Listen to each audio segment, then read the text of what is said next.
E se eu te dissesse que as 10 pragas do Egito não foram simples castigos, mas uma guerra divina? Uma batalha entre o Deus invisível e os deuses do Egito, onde o céu sangrou, os rios morreram e até o sol se apagou. Essa é a história real, das pragas que transformaram o império mais poderoso da Terra em um deserto de medo. O Egito antigo era o centro do mundo.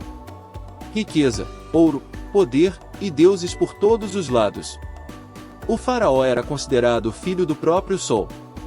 Nenhum homem ousava enfrentá-lo, até que um pastor exilado, Moisés, apareceu diante do trono e disse: "Assim diz o Senhor, deixe o meu povo ir." Faraó riu.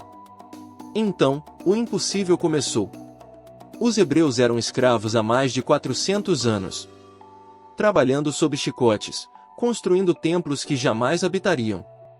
As pragas não eram apenas vingança, eram justiça. Cada uma delas era uma mensagem. Eu vi a dor do meu povo. E agora, o Egito vai sentir o mesmo. A primeira praga, o Nilo em sangue. O rio Nilo era o coração do Egito. O povo chamava de o sangue dos deuses. Mas um dia, ele realmente virou sangue. Moisés ergueu o cajado, e as águas começaram a escurecer, o azul virou vermelho, o cheiro de peixe morto tomou o ar, e os egípcios fugiram do rio que sempre os alimentou. O deus Api, guardião do Nilo, foi humilhado. E o império que vivia da água, começou a morrer de sede. A segunda praga, as rãs. Logo depois, o chão começou a se mover. Milhares, depois milhões de rãs saíram do Nilo e invadiram o Egito.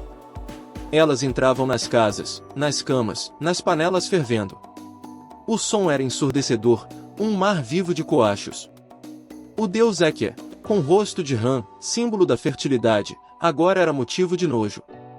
O Egito inteiro fedeu por dias. Faraó implorou para que Moisés tirasse as rãs. Mas quando ele retirou, Faraó voltou atrás. A terceira praga, piolhos e pó. Moisés tocou o pó da terra, e o pó virou vida. De repente, o ar ficou cheio de pequenas criaturas.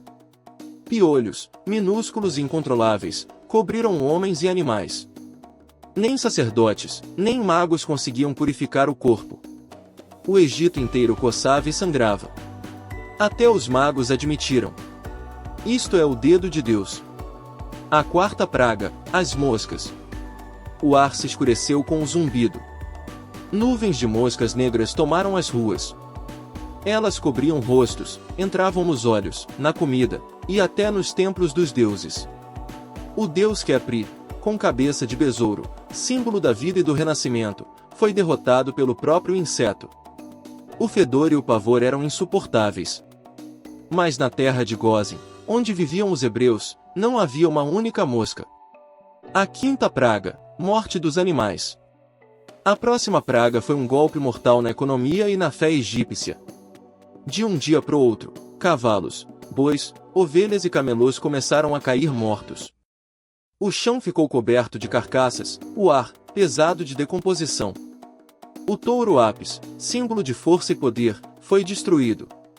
Os campos ficaram vazios. O Egito, em silêncio.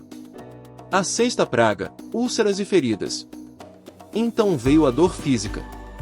Do pó que Moisés lançou ao céu, o vento espalhou um pó ardente, e onde ele caía, surgiam feridas inflamadas. Homens e mulheres gritavam de dor. Nem sacerdotes conseguiam ficar de pé para orar. Ísis, deusa da cura, foi humilhada. Pela primeira vez, o faraó também sentiu a dor que o povo carregava. A sétima praga, chuva de granizo e fogo. O céu rugiu. Raios e trovões como nunca antes vistos.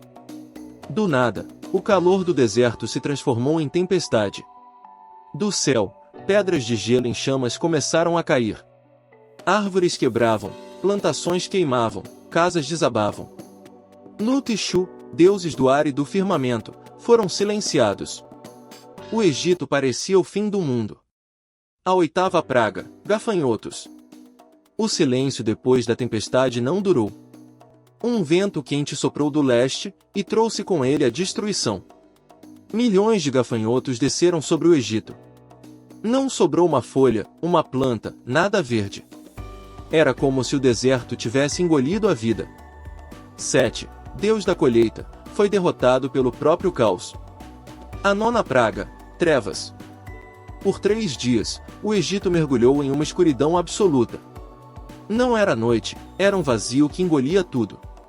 Os egípcios não podiam ver o próprio rosto. Ra, o Deus Sol, a divindade suprema, foi vencido.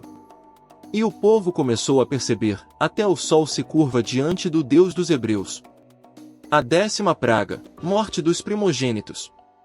E então veio a praga final. À meia-noite, o anjo da morte atravessou o Egito. Em cada casa egípcia, o primogênito caiu. Desde o palácio de Faraó até as casas dos servos, o choro tomou conta da terra.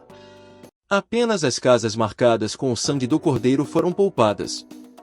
Naquela noite, o Egito perdeu seus filhos, e o povo de Deus ganhou sua liberdade.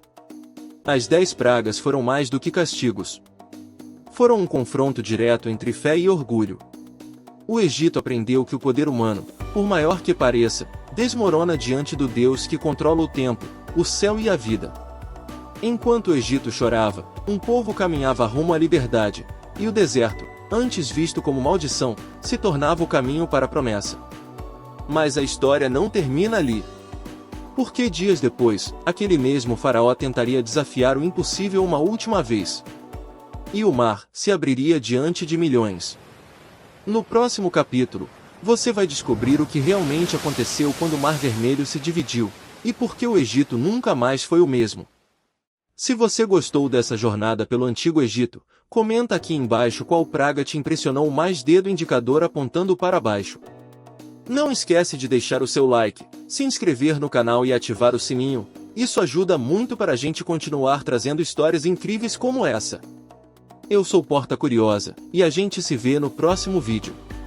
Até a próxima, explorador do passado.